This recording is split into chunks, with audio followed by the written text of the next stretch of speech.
Halo Sobat Kawan, salam Basudara. Selamat datang di podcast Kanwil Kemenkumham Sulawesi Utara.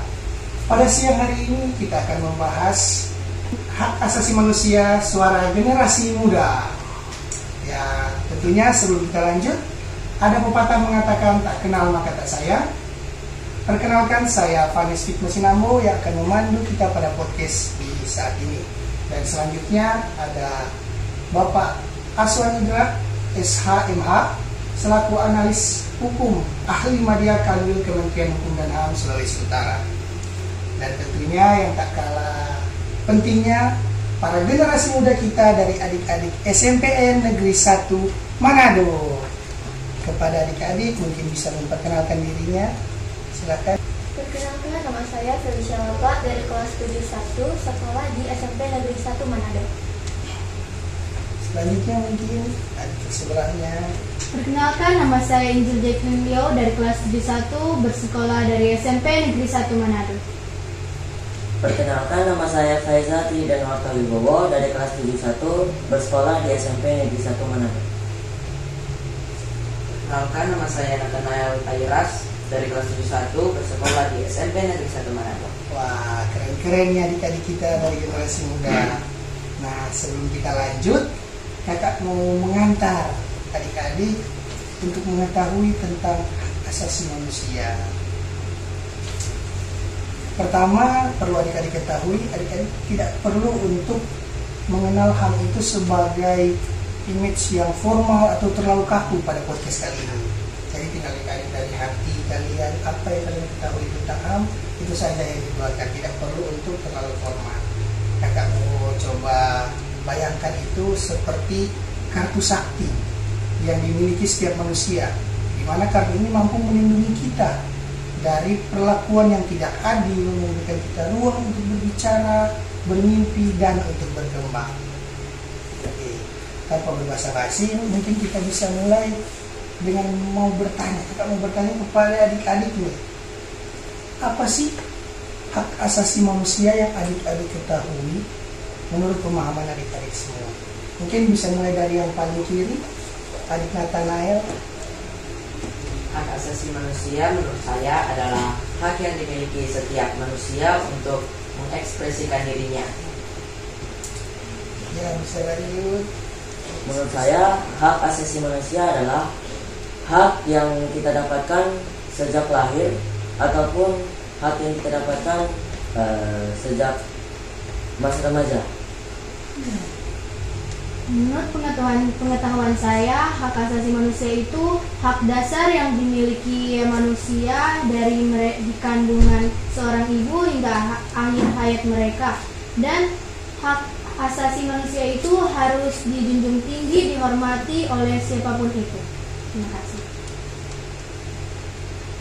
Menurut saya, hak asasi manusia itu adalah hak-hak yang melekat pada manusia dari mereka lahir hingga mereka mati nanti. Wah, keren-keren ternyata. Ternyata Pak, ini mereka ini sangat keren-keren, di mana mereka bisa mengekspresi. Ada yang mengatakan hak asasi manusia adalah ekspresi, hak yang didapat dari kecil, ada juga yang didapat dari kandungan. Ada hak itu harus dijunjung tinggi ya, adik Injil tadi bilang. Nah, menurut adik Injil, mengapa sih hak asasi manusia itu harus dijunjung tinggi? Karena sebagai manusia itu kita harus mendapatkan perlindungan dari siapapun itu. Tuhan menciptakan kita untuk mengekspresikan siapa kita dan mendapatkan kebebasan untuk kita menjalankan kehidupan kita. Terima kasih. Wah, keren. Ternyata semua itu berasal dari ekspresi ya. Nah, berarti ekspresi, apakah adik Nathanael, apakah ada ekspresi atau ada tindakan yang pernah adik Nathanael rasakan melanggar hak dari adik Nathanael itu? Ekspresi dari teman mungkin atau dari lingkungan di sekitarnya yang melanggar hak dari adik Nathanael. sejujurnya ada suatu kali sempat akan masuk ke suatu ruangan. Di situ ada teman-teman yang berkumpul sedang bermain. Tapi pas masuk di situ tiba-tiba orang yang lain bilang, teman-teman masuk ke sini kan boleh, karena orang yang bukan dari kalangan orang, bukan kelompok orang ada diskriminasi. Merasa ada diskriminasi. Ternyata dengan adanya suara generasi muda kita bisa mengetahui ada diskriminasi ternyata dari adik-adik. Mungkin dari adik Faisal ada pendapat lain atau ada tambahan? Sejujurnya saya ada. Pada saat saya latihan futsal sudah lama sebenarnya, saya mendapatkan diskriminasi bullying verbal. Bullying verbal. Karena saya sebagai kiper tidak menjaga bola dengan baik. Akhirnya bola itu masuk ke gawang saya dan tim saya kalah. Sehingga teman-teman saya menyalahkan saya akan hal itu karena bola sebenarnya datangnya dengan lambat. Jadi karena bullying verbal dikarenakan kebobolan. Iya. Kebobolan bola. Ternyata kok ada juga bullying secara langsung, secara lisan yang mungkin dirasakan adik Faisal itu melanggar hak adik Faisal ya, hak berekspresi. Nah, kita berbicara lagi tentang ekspresi. Bagaimana sih kita itu mengekspresikan atau kita bisa menyikapi jika kita melihat ada diskriminasi di sekitar kita atau ada diskriminasi terhadap kita itu sendiri? Bagaimana adik-adik bisa menyikapi hal tersebut?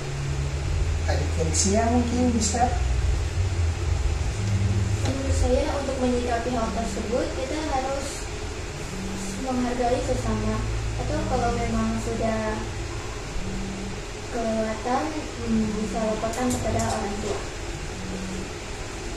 Dari adik Injil apa ada tambahan atau pendapat lain mengenai diskriminasi? Jika kita melihat teman kita dibully misalnya, seharusnya kita tidak hanya melihat hal tersebut, tapi kita memisahkan dan menyelamatkan teman kita yang terkena bully tersebut. Menyelamatkan, ya keren juga Pak. Ternyata mereka bukan hanya bisa untuk menyikapi, melihat, menegur, tapi mereka bisa menyelamatkan. Nah, pertanyaan buat adik Injil nih,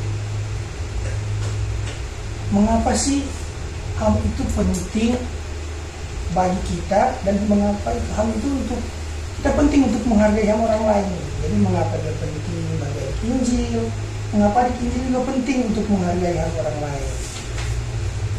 Kalau misalnya HAM itu harus kita hargai ya, supaya HAM itu pedoman untuk kita berekspresi, agar supaya orang-orang di sekitar kita tidak seenaknya untuk melakukan sesuatu terhadap kita.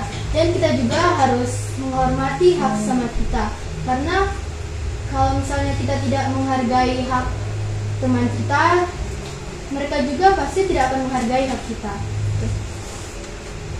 Wah, ternyata kunci dari HAM ini saling menghargai. Adik Injil telah dapat kunci dari HAM itu saling menghargai. Apakah ada adik Faisal mungkin ada pendapat lain atau di Tanzania? Siapa juga? Menurut saya, mengapa HAM itu penting dan mengapa kita harus menghargai hak milik orang lain? Karena sejujurnya saya merasa bahwa hukum karma itu ada. Jadi jika kita menghargai hak milik orang lain, maka orang tersebut akan menghargai pula hak milik kita. Adik Faisal? Karena kita harus menghargai hak asasi manusia dari orang lain itu karena Tuhan menciptakan kita bermacam-macam dan berbeda-beda, sehingga kita harus menghargai hak-hak yang diberikan oleh Tuhan kepada mereka.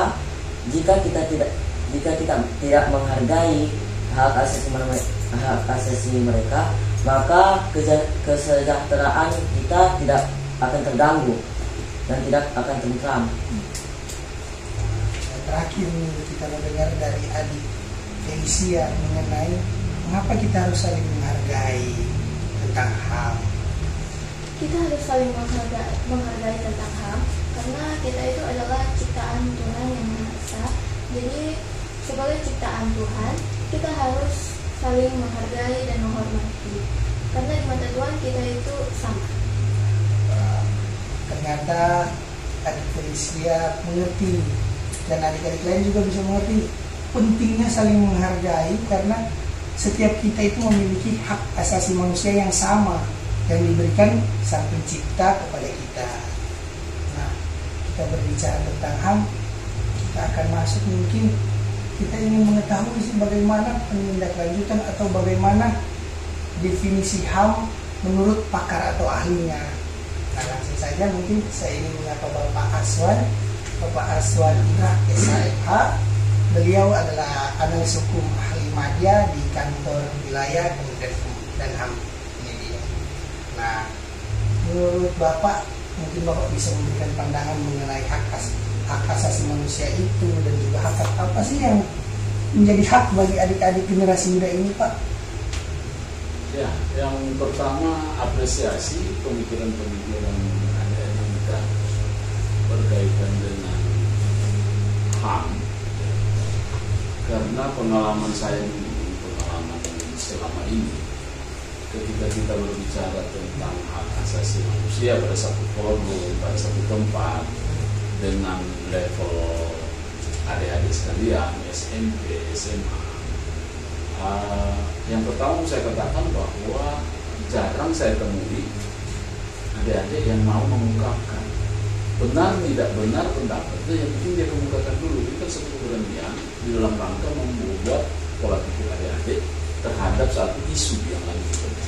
Ini apresiasi, betul, apresiasi karena adik-adik berempat ini ya mungkin juga bisa mewakili bukan cuma 4 sebenarnya. Siapa tahu Jawantah ini dari 4 orang dari SMP 1 ini, ya mungkin berambah lebih banyak lagi ada di SMP 1. Itu apresiasi dulu buat adik-adik sekaligus untuk sekolahnya. Nah, kalau kita pahami bahwa bicara hak asasi manusia, sudah tadi beberapa pandangan dari adik-adik, sebetulnya itu tidak ada yang salah. Tidak ada yang salah dalam arti kurang lengkap saja, kan? Karena itu menjadi hak dasar tadi disebutkan, ya.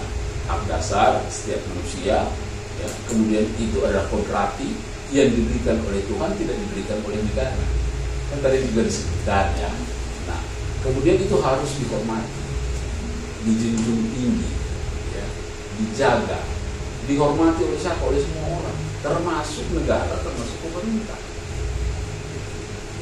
Dijunjung tinggi oleh siapa? Oleh semua orang, termasuk pemerintah, termasuk oleh negara. Kenapa saya katakan pemerintah dalam konsep kalau kita untuk semua orang, untuk semua berarti untuk semua yang sesama manusia. Untuk pemerintah, ya pemerintah tidak bisa semena-mena terhadap hak asasi manusia, karena itu adalah hak konstitusi, kan gitu. Hak yang diberikan oleh Tuhan, bukan diberikan oleh negara. Nah, gitu ya, dari konsep dasarnya. Kalau misalnya harus dihormati, ya, dijunjung tinggi, ya arti tidak ada orang yang harus ditekan, ya, karena harus dijunjung tinggi hak asasi. Tidak ada seseorang yang bisa untuk ditekan haknya. Ini pandangan hak asasi manusia secara global, ya, secara global. Nah, kita tahu ada deklarasi hak asasi manusia yang dikeluarkan oleh PBB. Nah, kalau itu digunakan untuk semua negara, ya bisa saja tidak akan klop, bisa saja tidak akan sama. Nah, hak asasi manusia ini dari situ yang selalu disebut orang itu sebagai HAM. Nah, kemudian setiap negara, setiap pemerintah dan negara itu menjalankannya dia berdasarkan ketentuannya sendiri-sendiri, ya, dengan mengacu kepada yang namanya deklarasi human rights. Itu tidak bisa terlepas, tapi tidak serta-merta itu diambil secara keseluruhan, ya. Nah, kemudian negara seperti saya bilang tadi harus dilindungi, harus dihormati. Siapa yang menghormati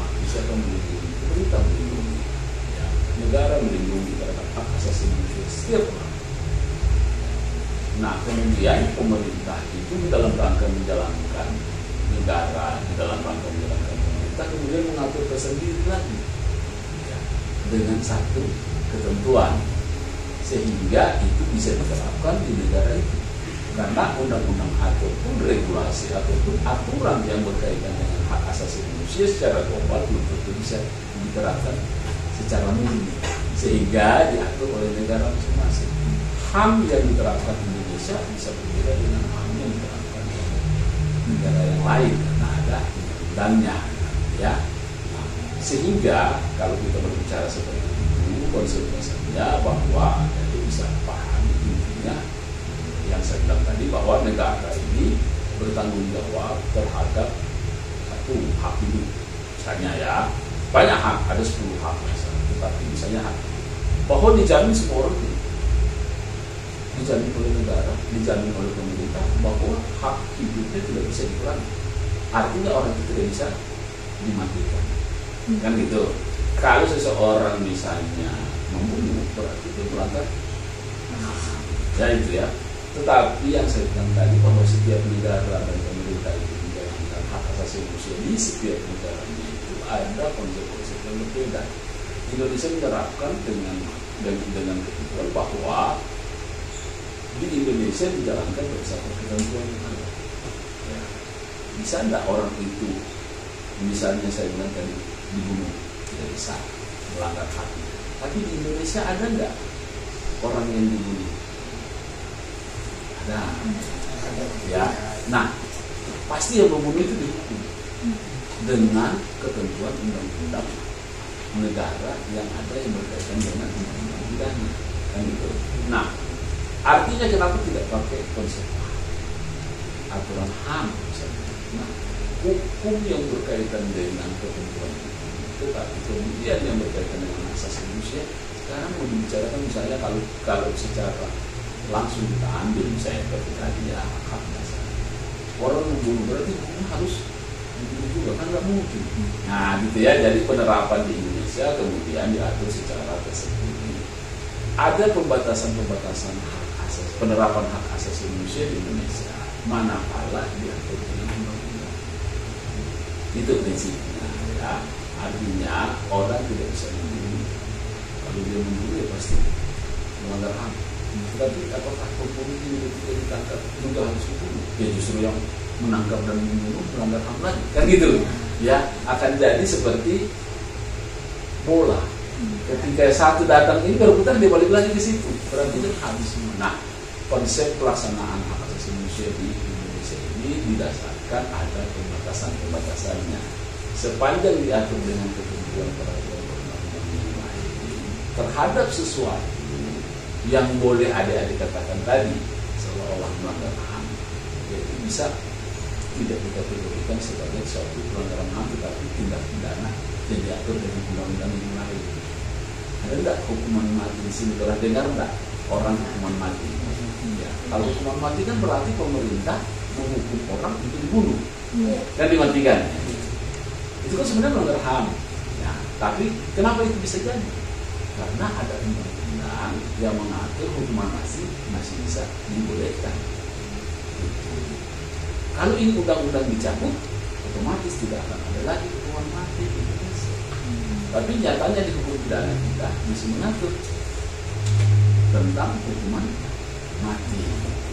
Nah, ada juga mungkin adik-adik tadi bilang diskriminasi, gitu ya. Kalau kita bicara diskriminasi konsep HAM, memang secuil perbuatan seperti tadi itu bisa dianggap diskriminasi. Tapi ketentuan kita mengatur diskriminasi di sini ya tidak termasuk kategori sekecil itu. Tetapi perbuatannya adalah sesuatu yang boleh dikategorikan melanggar HAM. Karena merasa saya didiskriminasi, tetapi bisa dihukum tidak? Kan ini ya, bisa dihukum dan orang itu seperti tadi masuk menjaga gawang, kemudian dibully, ya gitu kan, merasa terintimidasi, diskriminasi oleh teman-teman. Memang secara konsep hak asasi manusia harus dilindungi oleh teman-temannya, oleh timnya kan gitu. Tetapi ada enggak konsep yang mengatur tentang regulasi pertandingan itu? Ada enggak yang mengatur tentang satu kelompok tim ini, sehingga yang bertanggung jawab adalah coach, pimpinan, kan gitu. Nah, sehingga kalau itu dituntut sebagai satu pelanggaran HAM, tidak diatur pelanggaran HAM adalah arti tuntutan pidananya atau tuntutan tidak sampai seperti itu. Sehingga kembalikan kepada tim yang akan menjudge mereka itu adalah pimpinan tim, karena aturannya diatur sendiri, sehingga bisa saja kita melihat itu sebagai sesuatu pelanggaran HAM, ya secara konsep dasar, tetapi karena negara kita mengatur ada undang-undang yang berkaitan dengan perbuatan itu diatur dengan tersendiri, ya berarti orang itu tidak melanggar HAM tetapi melanggar undang-undang, gitu ya. Dia dihukum karena perbuatannya berdasarkan undang-undang yang mengaturnya, membunuh, undang-undang tentang pidana, gitu ya. Tapi melanggar HAM, ya konsep dasarnya sudah ada HAM lain. Tapi hukum HAM kita di Indonesia, di undang-undang kita 39, ya, itu berkaitan dengan pelanggaran HAM hanya mengatur dua pelanggaran HAM di Indonesia: pelanggaran HAM berat, ya, dan pelanggaran HAM yang ringan.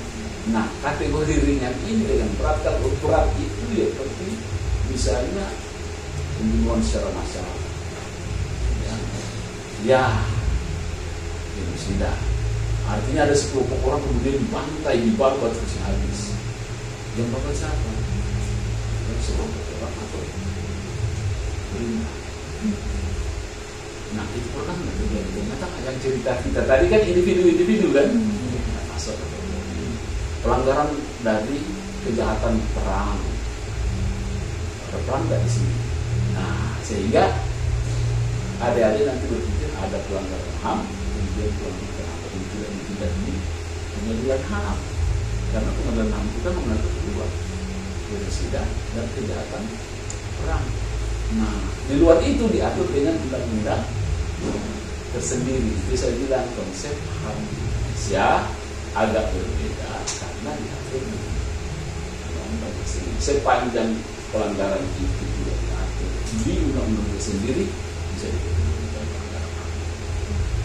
Tapi kalau misalnya sudah diatur, ya berarti melanggar undang-undang.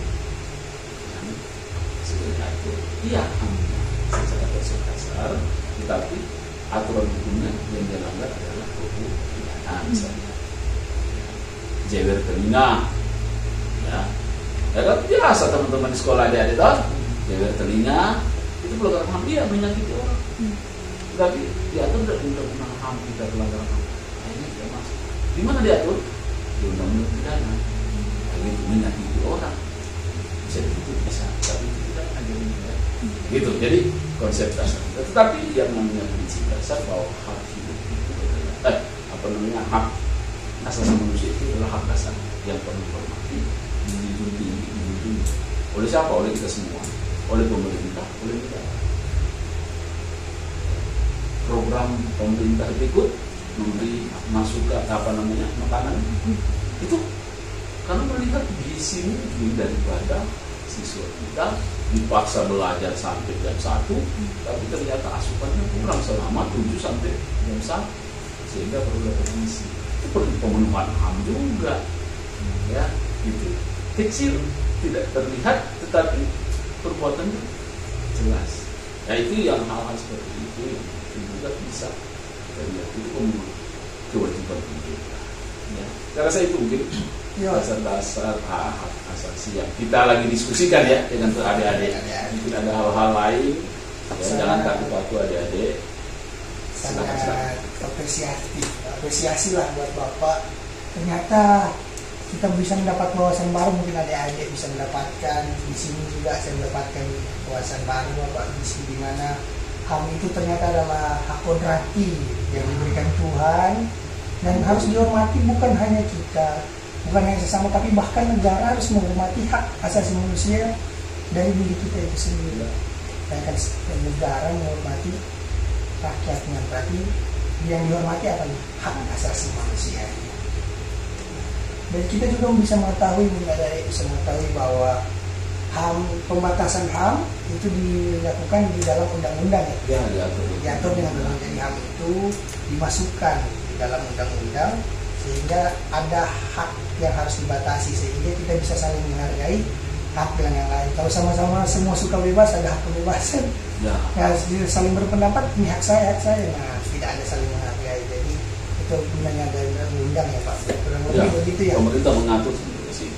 Pemerintah mengatur sampai situ. Nah, kakak mau tanya buat adik-adik semua, mungkin ada adik-adik yang dengan dengar Pak Aswan yang bilang tadi mungkin ada dah, wah kita suka mau tanya ini, kita suka mau tahu kok ini apa. Ada yang adik-adik penasaran tentang HAM ini, gali lebih dalam tentang HAM itu. Ada adik-adik yang mau? Mungkin? Oh, adik Injil, silakan. Boleh Saya tanya. ingin bertanya, jika teman saya sudah melanggar hak saya, yang pertama teman saya sudah menghina saya dan pelanggaran pertama itu saya sudah maafkan. Nah, yang kedua kalinya, teman saya itu sudah menghina, melakukan kekerasan terhadap saya, dan saya sudah melaporkan ke pihak sekolah atau orang tua saya. Dan yang ketiga, karena teman saya sudah sangat melakukan kekerasan atau pembulian yang sangat fatal, dan itu saya sudah sangat tidak tolerir. Nah, menurut sudut pandang HAM atau sisi HAM, bagaimana cara HAM menyikapi atau solusi dari tindakan teman saya? Sisi HAM. Jadi berarti yang dimaksud oleh adik Injil berarti lebih kayak bagaimana HAM menyikapi ketika adik dibully sekali, 2 kali, bahkan 3 kali ya, bahkan berulang-ulang, dan bagaimana perspektif dari HAM menyikapi hal tersebut. Kalau begitu, terima kasih. Oh ya, baik. Terima kasih. Keren pertanyaannya. Jadi begini, kita berbicara hak asasi manusia, ya, ketika kita berbicara hak asasi manusia, itu yang saya bilang tadi adalah hak berarti hak yang diberikan oleh Tuhan kepada kita. Itu yang prinsip pertama. Yang kedua, hak adik-adik, hak kita semua untuk bebas. Artinya bebas, misalnya kita bebas untuk jalan, ya.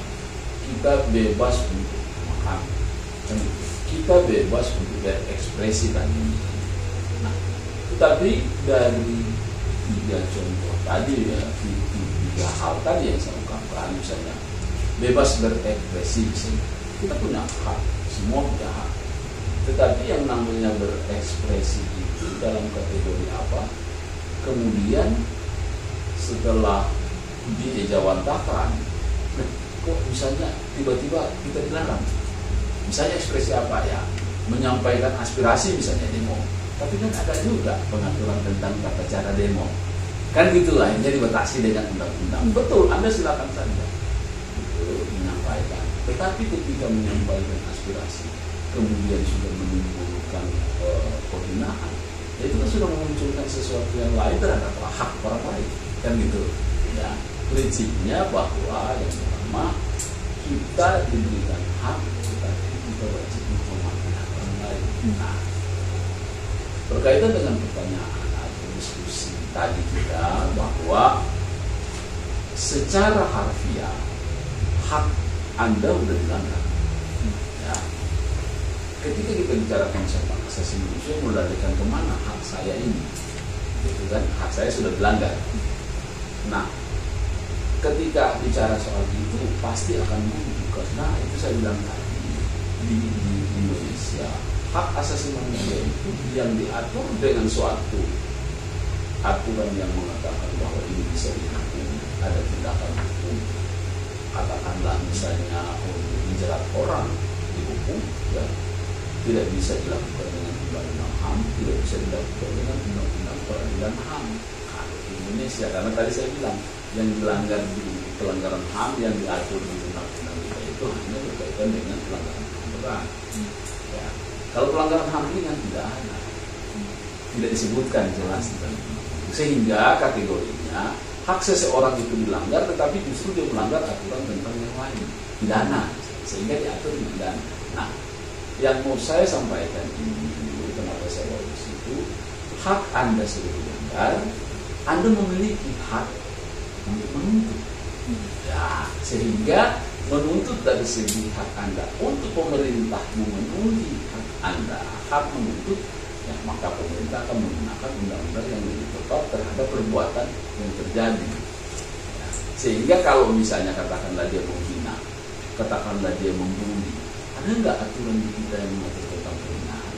Ada enggak aturan kita mengatur tentang seseorang itu dibuli, kemudian seseorang yang membuli bisa dihukum?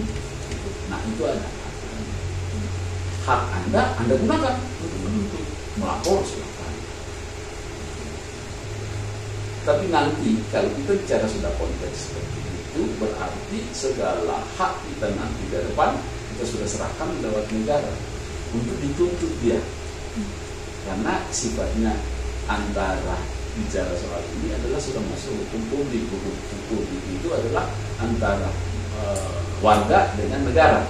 Sehingga hak menuntut ade nanti diserahkan kepada negara. Jaksa yang akan menuntut, polisi akan bisa, jaksa menuntut, pengadilan putus.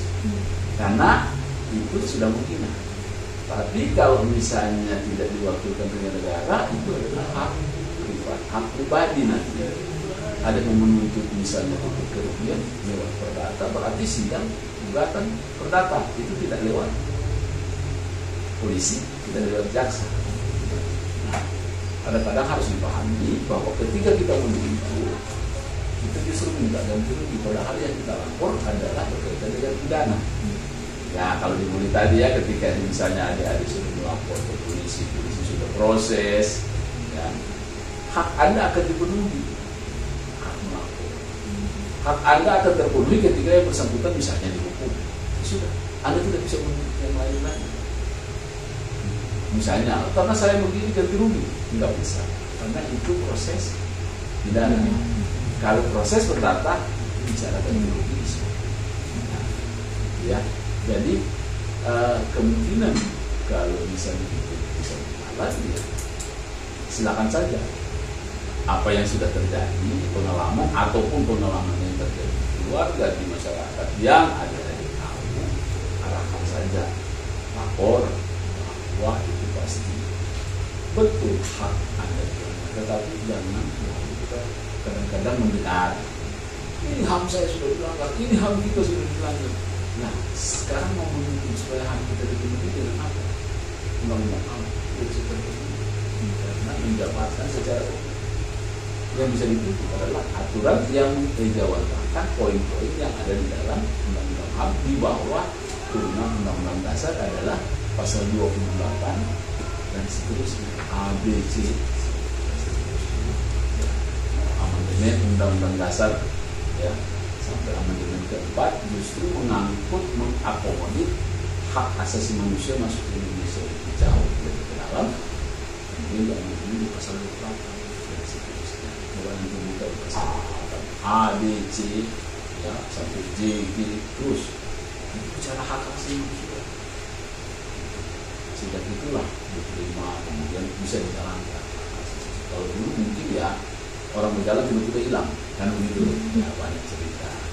Jadi tidak ada rasa takut, semua pun dijaga. Bisa sebenarnya. Baik.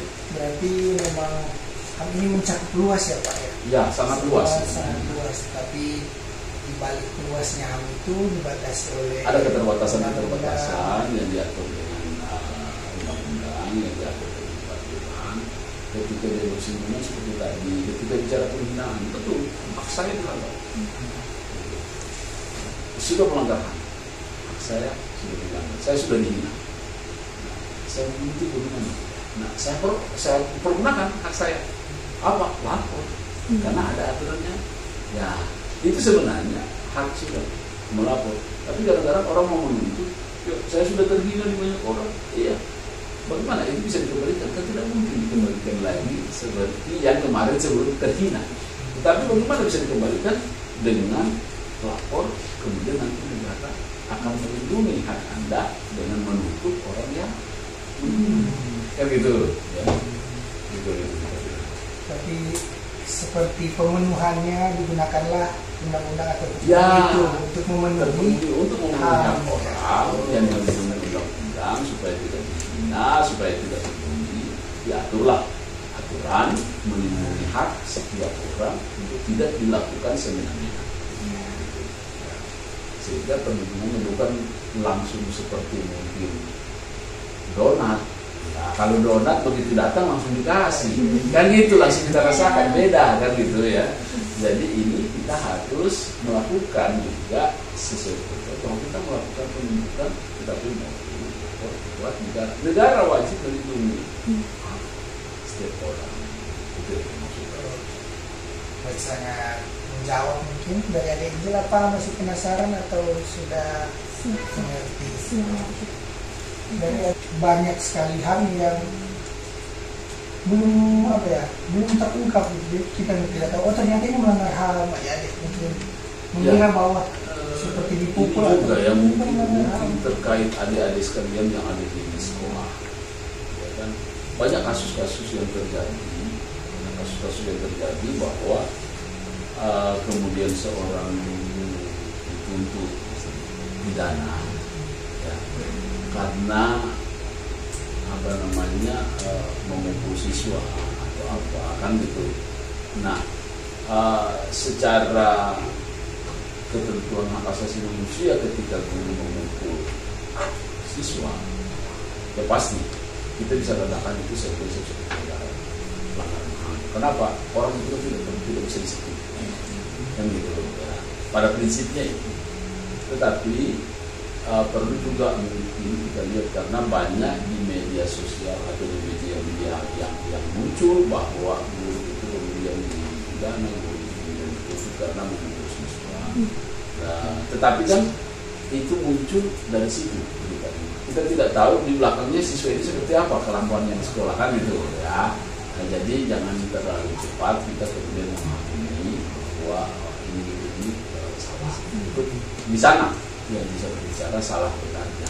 Nah, adik-adik sekalian mungkin ketika kita supaya tidak dikategorikan melanggar HAM, karena ketika kita sering tadi ketika kita melanggar HAM dirujuk kepada ketentuan yang berlaku ada undang-undang, ya bisa saja kita sendiri yang kena.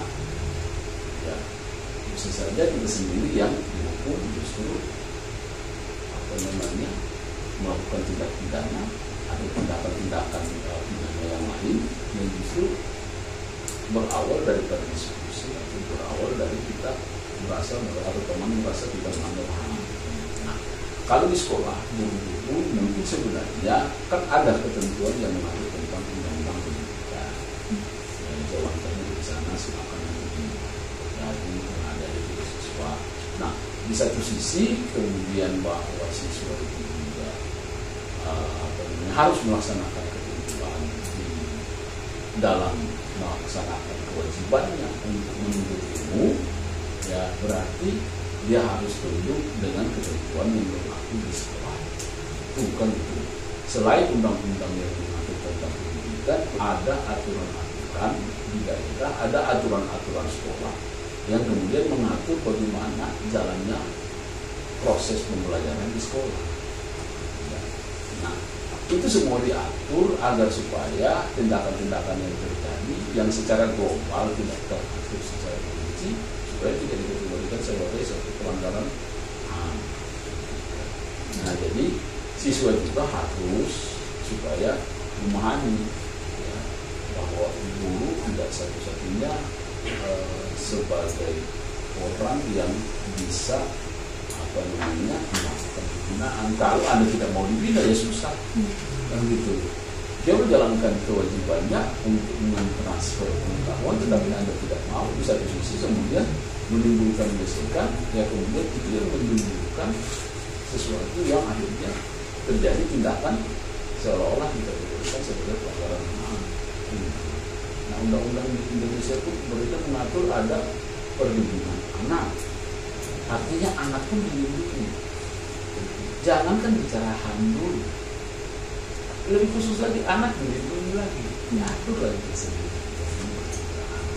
Ya. Jadi jawaban daripada konsep kesalahan ini daripada deklarasi siap undang-undang dasar, sudah dari undang-undang dasar kemudian sampai jangankan anak, manula dilindungi. Ya, kelompok rentan dilindungi tersendiri. Siapa kelompok rentan? Perempuan, anak, manula. Berarti kalau yang bawa acara dengan saya ini belum manula, belum masuk kelompok rentan, kan gitu? Ya, Belum masuk kelompok jadi ada kekhususan justru untuk melindungi hak asasi manusia di Indonesia spesifik, tidak sama dengan negara lain. Gitu ya. Baik, Baik, Pak. silakan. Ternyata sangat spesifik, semua diatur di dalam HAM, itu diatur dan dilimpahkan dilindungi oleh hukum. Nah, baik, kita akan masuk ke dalam yang terakhir nih, sedikit kita terakhir nih Pak. Kita kan tadi Bapak sudah menjelaskan, adik-adik sudah bertanya, kita telah mengetahui apa itu HAM dan telah mengerti seperti apa itu HAM. Mungkin kita mau dengar closing statement atau pendapat adik-adik setelah mendengarkan semua yang telah Bapak Aswan katakan, apa yang adik-adik mengerti atau tanggapi, atau pesan-pesan buat teman-teman generasi muda yang ada di rumah, yang menonton ini, yang ada di seluruh Indonesia. Mungkin bisa mulai dari adik paling kiri, adik Natanaya. Teman-teman, silakan pesan teman-teman sebaya. Pesan saya bagi teman-teman remaja, mari kita menjaga hak asasi orang lain agar diri kita juga mendapat perlindungan hak asasi. Selanjutnya adik Silakan lanjut. Untuk teman-teman remaja, kita harus menjaga hak asasi manusia. Ketika tidak, maka kita akan merugikan diri kita sendiri. Sehingga kita harus menjaga hak asasi manusia kita sendiri dan juga orang lain. Untuk teman-teman generasi saya, marilah kita saling menghormati hak asasi manusia yang ada di sekitar kita, agar supaya jika kita menghormati hak kita maupun teman-teman kita yang ada, sudah pasti masa depan bangsa kita akan cerah. Jadi marilah kita saling menghormati dan menghargai. Pelajaran Felicia mungkin. Untuk teman-teman sebaya saya, marilah kita menghargai dan menghormati hak asasi manusia supaya kita juga tidak terkena pelanggaran HAM. Karena di mata Tuhan kita itu sama, tidak berbeda-beda. Baik, sangat keren pesan-pesan dari adik-adik semua. Buat teman-teman yang di rumah mungkin bisa melihat, menonton ini dan bisa mengerti bahwa hak dari setiap kalian para generasi muda semua telah terjamin oleh negara ini.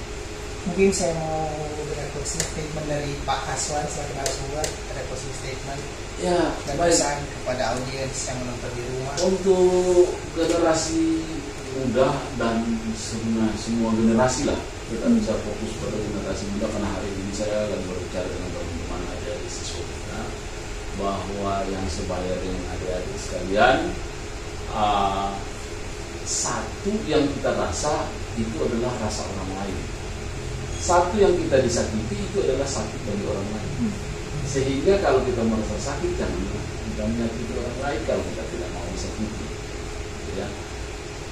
Jadi kemudian setiap anak, ya, tuntutlah hak Anda, ya, melalui ketentuan-ketentuan yang berlaku, hak bersekolah, hak berpendidikan, ya, hak untuk mendapat pendidikan, ya, hak untuk memperoleh perlindungan.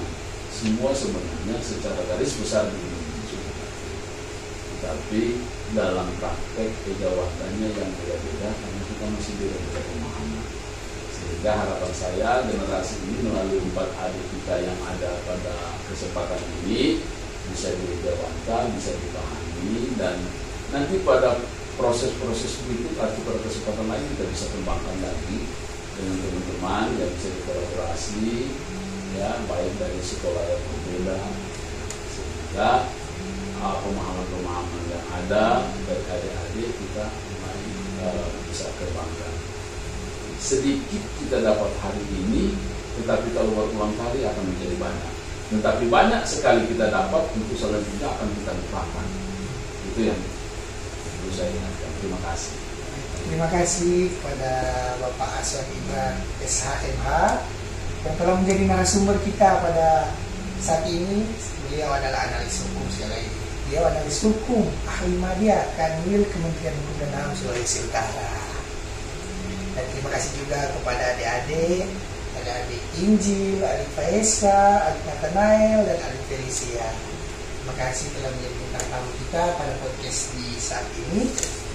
Dan akhir kata dari saya, kalian generasi muda, ingatlah hak suara kalian selalu didengar oleh negara dan selalu dilindungi oleh hukum di negara ini.